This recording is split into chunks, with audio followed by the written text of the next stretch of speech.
하나님 말씀입니다. 요엘서 1장 5절부터 12절입니다.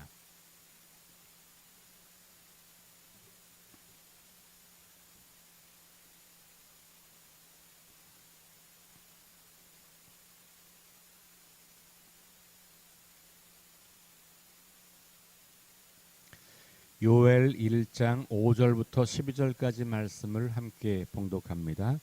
취하는 자들아 너희는 깨어 울지어다. 포도주를 마시는 자들아 너희는 울지어다. 이는 단 포도주가 너희 입에서 끊어졌음이니 다른 한 민족이 내 땅에 올라왔음이로다.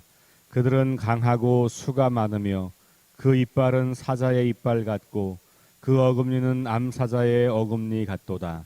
그들이 내 포도나무를 멸하여 내 무화과 나무를 긁어 말갛게 벗겨서 버리니 그 모든 가지가 하얗게 되었도다. 너희는 처녀가 어렸을 때에 약혼한 남자로 말미암아 굵은 배로 동이고 애곡함 같이 할지어다.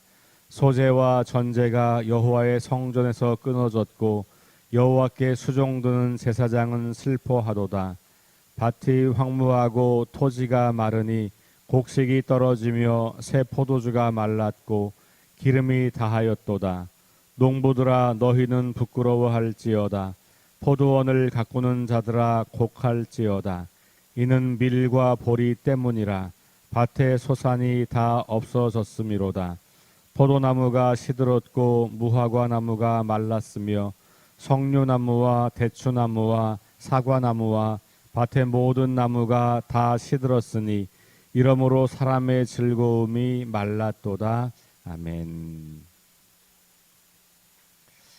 네, 메뚜기 떼의 공격으로 인해서 모든 땅이 황폐화되고 있는 것을 오늘 본문은 조금 더 자세하게 묘사를 합니다. 어제 읽었던 4절 말씀은 아주 간략하게 네 종류의 다른 메뚜기 떼들이 반복해서 이어서 왔다. 그래서 모든 것들을 다 먹어치웠다. 이렇게 묘사가 되어 있다면 그것에 대한 구체적인 어떤 모습들을 이야기하고 있다라고 볼 수가 있겠습니다.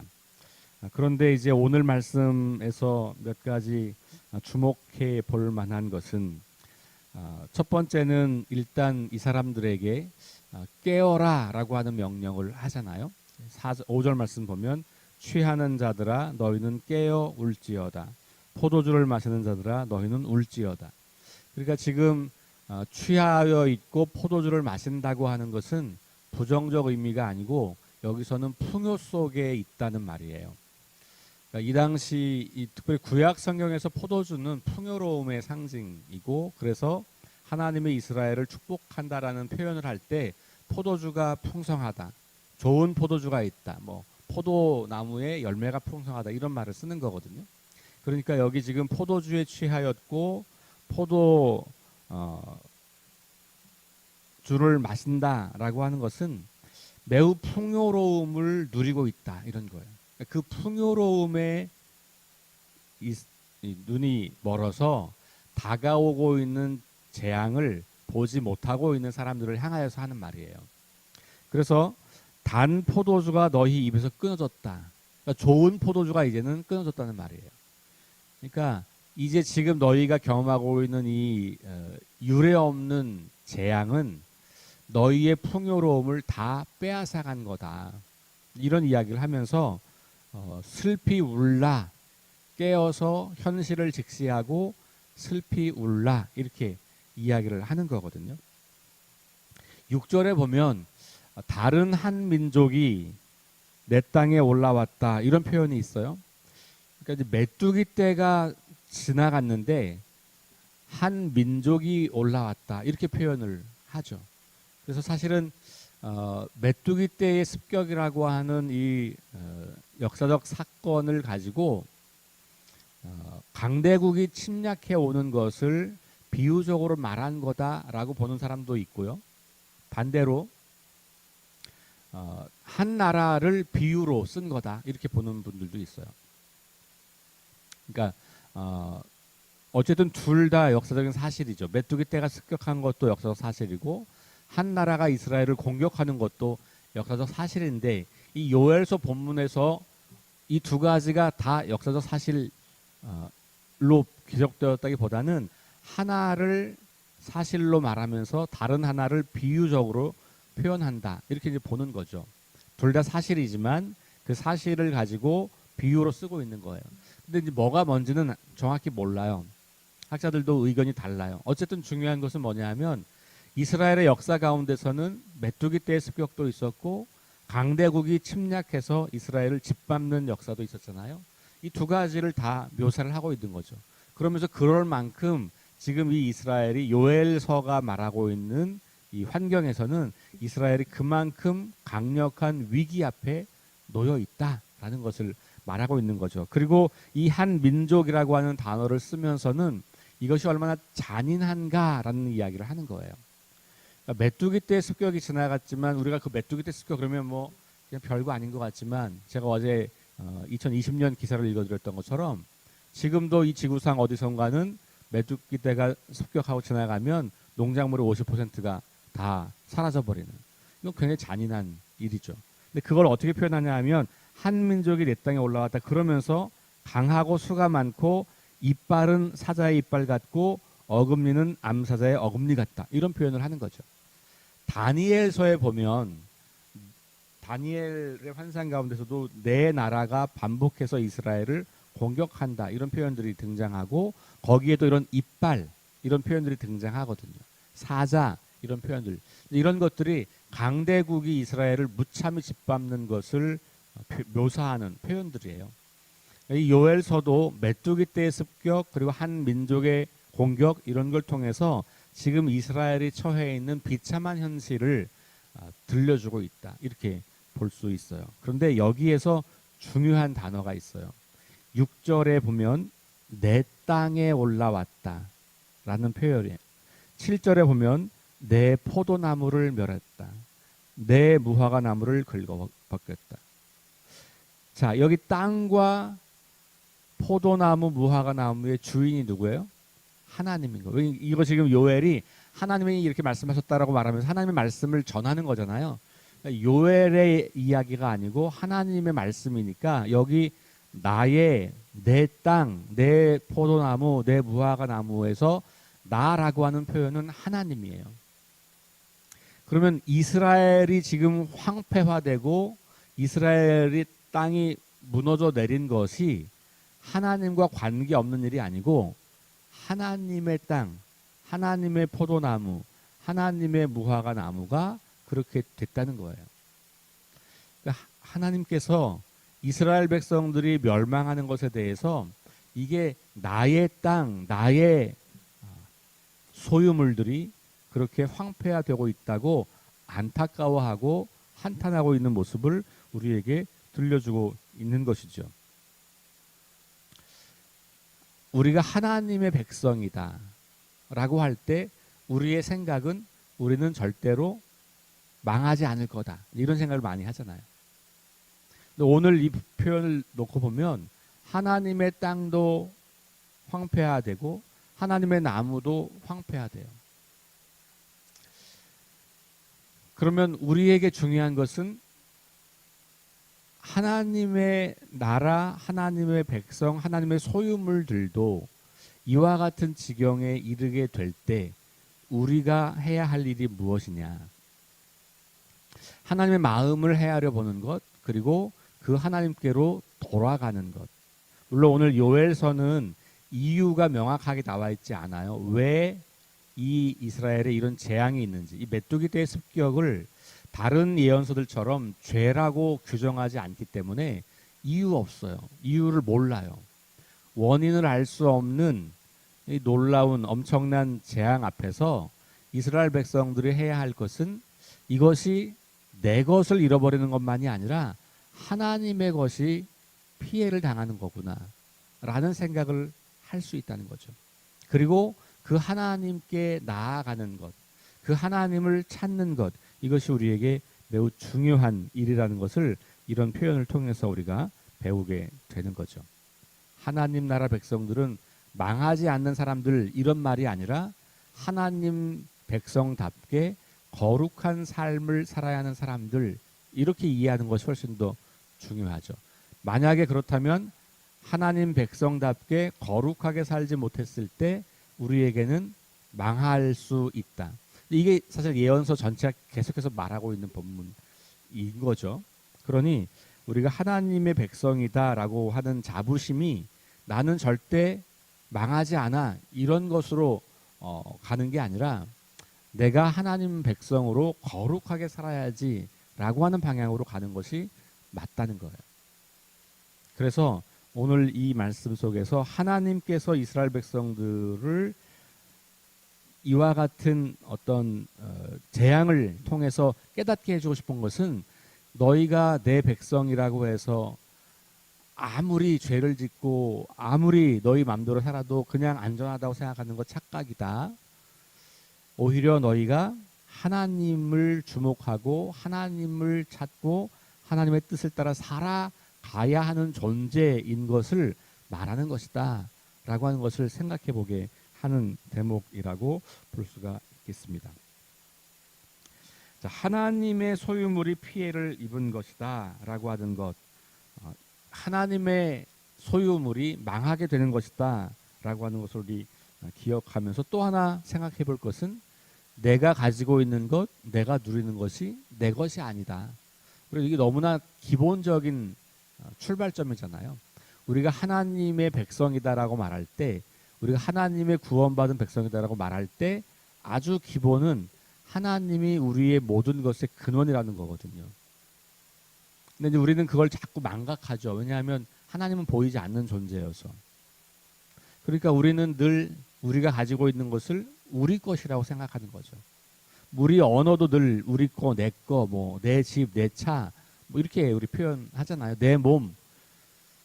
그런데 우리 그리스도인들에게서는 그게 한 번도 내 것인 적이 없는 거예요. 이걸 우리는 늘 망각하죠. 그러니 오늘 이 말씀을 통해서 우리는 다시 기억하는 거죠. 내가 내 거라고 말하는 모든 것이 한 번도 내 거인 적이 없는 거예요. 내가 태어났을 때 이 생명을 주신 분도 하나님이시고, 태어난 몸을 가지고 살아가도록 모든 것을 주신 분도 하나님이신데, 우리는 끊임없이 내 것이라고 주장하며 사는 거죠. 그러면 내가 내 인생의 주인이라고 하는 말이거든요. 우리 기독교 신앙에서 가장 핵심 단어는 내 삶의 주인이 누구냐예요. 그거에서 하나님이 분명한 사람들을 우리는 그리스도인, 하나님의 백성이라고 말하는 거고, 그게 분명하지 않으면 그런 정체성을 부여할 수가 없는 거예요. 그러니 오늘 여기서 내 땅, 내 포도나무, 내 무화과 나무라고 하는 이 언급을 우리는 중요하게 봐야 돼요. 하나님께서 오늘 우리를 바라보실 때 너 내 거다. 네가 가지고 있는 모든 거 다 내 거다. 네가 누리고 있는 모든 거 다 내 거야. 내가 잠깐 너한테 맡긴 것뿐이야. 이렇게 말씀하신다는 거죠. 이걸 조금 더 확장하면, 내가 그걸 가지고 내 마음대로 쓰면, 물론 하나님께서 우리에게 주어진 일정한 범위가 있죠. 자유의지라고 하는 그것 안에서 우리가 하나님을 알아가는 만큼 우리가 자유롭게 쓸 수 있는 영역이 있지만, 그 자유가 선을 넘어가면 안 되겠잖아요. 그 선이라는 게 뭐예요? 이 주인이 누군지가 바뀌는 선이 있어요. 그럴 때 하나님은 야, 너 내 거 갖고 왜 네 맘대로 해? 이렇게 이야기하는 거거든요. 그러니까 그때 하나님의 마음을 우리가 헤아려 볼 필요가 있다는 거예요. 오늘 이 말씀을 통해서 우리가 우리 마음대로 우리의 것을 가지고 사용할 때 그 사용하는 목적이 우리에게 이것을 맡기신 하나님을 위하여, 혹은 하나님의 나라를 위하여, 하나님의 뜻을 위하여 사용하고 있을 때는 하나님께서 어떻게 사용하든 관계없이 주시겠지만, 그리고 기뻐하시겠지만, 이걸 가지고 내 마음대로, 내가 원하는 대로, 내 뜻대로 하나님과 관계없고 내가 욕망하는 대로만 살아가고 있다면 하나님께서 안타까워하시겠죠. 그걸 우리가 생각하는 거예요. 그게 믿음인 거죠. 내게 주어진 모든 것을 어떻게 하나님과 하나님의 나라를 위해서, 우리 지난주 설교를 돌아가보면 하나님의 뜻을 구현하기는 데 사용할까. 하나님의 뜻이 하늘에서 이루어진 것처럼 이 땅에서도 이루어지도록 어떻게 내게 주신 모든 것을 사용할까? 이게 이제 우리의 질문인 거죠. 하나님의 것, 하나님의 소유라고 하는 그 중요한 개념이 오늘 다시 이 본문 말씀을 통해서 우리 가운데 들어오면 좋을 것 같아요. 자, 그러면 여기에는 또 다른 의미가 하나 있어요. 그건 뭐냐 하면 이렇게 무너지고 망하는 것으로 보이는 이 것에도 소망이 있다는 거예요. 이게 만약에 내 거라면 소망이 없을 거예요. 왜냐하면 나는 이것을 돌이킬 수 있는 능력이 없으니까. 그런데 하나님의 것이라면 하나님께서 이것을 이 황폐화된 것 속에서 다시 일으켜 세울 수 있는 능력이 있는 분이잖아요. 그러니 하나님의 땅이 무너지고 하나님의 땅이 황폐화되고 하나님의 나무들이 다 사라진다고 해도 완전히 끝은 아니라고 하는 거죠. 왜냐하면 하나님께서 이것의 주인이시기 때문에 하나님이 이것을 다시 일으켜 세우실 수 있고 다시 소생하게 할 수 있고 다시 생명을 부여할 수 있는 분이기 때문에 소망이 있다는 거예요. 이런 여러 가지 이야기들을 우리가 여기에서 찾아볼 수가 있겠습니다. 그러니까 결국은 마지막에 가면 하나님께서 다시 이 무너진 땅, 황폐화된 땅, 사라져버린 나무들을 풍성하게 하실 것에 대한 기대를 갖게 되는 거고, 모든 예언서들이 실은 마지막에 가면 그 이야기를 다 하고 있는 거죠. 그래서 하나님이 주시는 회복과 승리의 소망을 우리가 품을 수도 있다. 하나님의 것이라고 하는 표현 속에서. 자, 그러면 여기에서 이렇게 하나님의 땅이 무너지고 하나님의 나무들이 다 사라져 없어져 버리게 되는 것, 이것을 8절에 보면 이렇게 이야기를 해요. 너희는 처녀가 어렸을 때에 약혼한 남자로 말미암아 굵은 배로 동이고 애곡함 같이 할지어다. 자, 처녀가 어렸을 때 약혼한 남자로 말미암아 굵은 배로 동이고 애곡한다는 말은 무슨 말일까요? 약혼한 남자가 죽은 거예요. 그러니까 어린 나이에 한 남자의 아내가 되기로 결정이 됐고, 그 결혼이 공식적으로, 약혼이 이 당시에는 공식적인 결혼이 된 거라고 봐야 돼요. 기간이 한 1년 돼요. 그러니까 1년 동안의 이 약혼의 기간은 법적으로는 결혼이에요. 부부예요. 다만 1년 동안 함께 살지 않아요. 아마 과거에는 이 어떤 그 여인의 부정이 있는지 없는지를 확인하는 시간이었을 것 같긴 해요. 어쨌든 이 시대 유대 사람들에게는 약혼은 곧 결혼을 말하는 거고, 그렇다면 그것은 내가 그 남자와 한 번도 같이 살아본 적이 없다고 할지라도 결혼한 상태가 되는 거고, 그 기간 동안 남자가 죽으면 과부가 되는 거거든요. 그러니까 이게 얼마나 큰 고통이고 슬픔이고 그렇겠어요. 그런 상황을 말하는 거거든요. 그러니까 지금 여기 이스라엘 백성들이 지금 이렇게 무너져 내리는 그 애통, 이것의 본질은 풍요로움이 사라지는 게 아니에요. 야, 너희가 이제 먹을 거 없고 땅도 다 황폐화됐고 그러니까 슬퍼해라, 이런 말이 아닌 거죠. 그럼 뭐 때문에 슬퍼하라는 거냐? 요 비유가 명확하게 말해주는 거예요. 남편을 잃은 거예요. 남편과의 관계가 끝난 거예요. 그럼 이스라엘 백성들의 남편이 누구예요? 하나님이신 거죠. 그러니까 하나님과의 관계가 단절됐다는 걸 말하는 거죠. 이런 본문을 통해서 명시적으로 죄라고 하는 것을 요엘서가 말하고 있지는 않지만 그런 걸 우리가 이제 상상해 볼 수 있는 것이죠. 왜냐하면 죄의 본질은 하나님과 단절된 거니까. 그러니까 이 이스라엘 백성들의 지금 상황에서 가장 비참한 상황은 뭐냐면, 더 이상 포도나무가 없고 뭐 땅이 황폐화됐고 농작물이 없고 이런 가난해지고 빈곤해졌다고 하는 게 문제가 아니라, 문제는 하나님과의 관계가 끊어졌다는 거예요. 그것 때문에 울라는 겁니다. 그러니까 요엘서의 결론은 뭐예요? 하나님을 찾으라. 하나님과의 관계가 끊어진 것이 진짜 문제고, 그 진짜 문제가 드러난 표현들은 이렇게 땅이 황폐화된 거고, 그러니까 땅이 황폐화된 것 때문에 슬퍼하고 애통하고 이걸 어떻게 고칠까 어떻게 회복할까 이거는 본질은 놔두고 껍데기만 고치는 일이라는 거예요.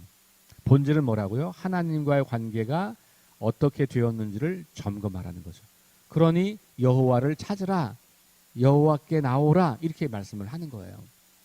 여러분 우리가 인생의 문제 앞에서 핵심 문제가 뭐냐? 내가 어떤 고통을 경험하거나 내가 어떤 어려움이 있거나 내 삶에 뭔가 잘 풀리지 않는 일이 있거나 내 삶에 여러 가지 어려움이 있을 때 그때 우리는 그것을 해결하려고 온갖 방법을 다 쓰고 하잖아요. 그거 필요하죠, 당연히. 필요한 일이고 그거 열심히 해야 되는 일입니다. 근데 본질적인 질문을 해야 돼요. 내가 하나님과의 관계가 지금 어떤가라는 거예요. 물론 섣부르게 모든 문제가 다 하나님과 관계 깨어져서 오는 거니 모든 문제는 다 하나님을 떠난 너의 죄야 이렇게 단정하는 것, 특별히 다른 사람의 아픔과 고통에 대해서 그렇게 하는 것은 위험한 일이지만 내 삶에서 경험하는 이 고통 속에서 우리가 질문해야 하는 아주 중요한 질문은 지금 나와 하나님 사이의 관계가 어떠한가예요. 욥기가 보여주는 이야기가 결국 그 이야기죠. 욥이 나중에 가서 깨달은 거예요. 하나님과 나와의 관계 사이에 내가 나도 모르는 사이에 너무 의롭게 살고 하나님께서 주신 축복이 많고 하니까 내가 마치 하나님이 된 것처럼 교만했다고 하는 것을 깨닫게 된단 말이죠. 그런 것처럼 우리는 우리 인생에 다가오는 문제 앞에서 우리 공동체에 또 우리 국가와 사회에 겹쳐지는 일들 속에서 과연 하나님과 우리 사이의 관계는 어떠한가를 끊임없이 질문해 보아야 한다는 거예요. 하나님의 부재 혹은 하나님과의 관계의 단절 이것을 만약에 우리가 깨닫는다면 그것을 회복하는 것이 중요하고 그러니 요엘서는 하나님께 나아오라. 그 이야기가 이제 뒤에 또 나와요. 소제와 전제가 여호와의 성전에서 끊어졌다. 소제와 전제는 매일 드리는 제사예요. 소제는 곡식을 드리는 제사고 전제는 포도주를 부어 드리는 제사예요. 그러니까 이 곡식과 포도주 요 이야기가 결국은 이스라엘 백성들이 지금 황폐화된 것들인데 그게 황폐화되지 않으면 어떻게 돼요? 그걸 가지고 매일 하나님께 나와 하나님께 예배하는 거잖아요. 근데 이게 불가능해진 거예요. 더 이상 소제와 전제를 드릴 수 없는 상황이 된 거니까 하나님께 나와 예배할 수 있는 상황이 사라졌다. 그러니까 제사장이 슬퍼한다 이런 표현이 나오는 거고 10절 밭이 황무되고 뭐 이런 표현들 그러니까 소제와 전제를 더 이상 드릴 수 없는 상황이 됐다는 것을 이야기하죠. 농부들도 부끄러워한다 곡한다 이런 표현들이 등장하고 포도나무 뭐 이름 다 모든 게 다 시들었다. 그러니까 더 이상 하나님과의 관계를 유지할 수 있는 방식이 사라져 버렸다라고 하는 것을 이야기해 주고 있는 겁니다. 그럴 만큼 이스라엘의 삶이 황폐하게 된다라고 하는 것을 말해주고 있죠. 그런 걸 가지고 슬퍼하라는 거죠. 그러니까 슬퍼하라라고 했을 때 그 슬퍼함의 핵심은 뭐냐면 너희의 소유물을 잃어버린 것을 슬퍼하라 이게 아니고 하나님과의 관계가 깨어질 것을 슬퍼하라. 더 이상 너희가 하나님께 나아갈 수 없는 근데 이 당시는 지금은 아니지만 이 당시는 제사를 지내는 것이 하나님께 나아가는 유일한 방법이었단 말이에요.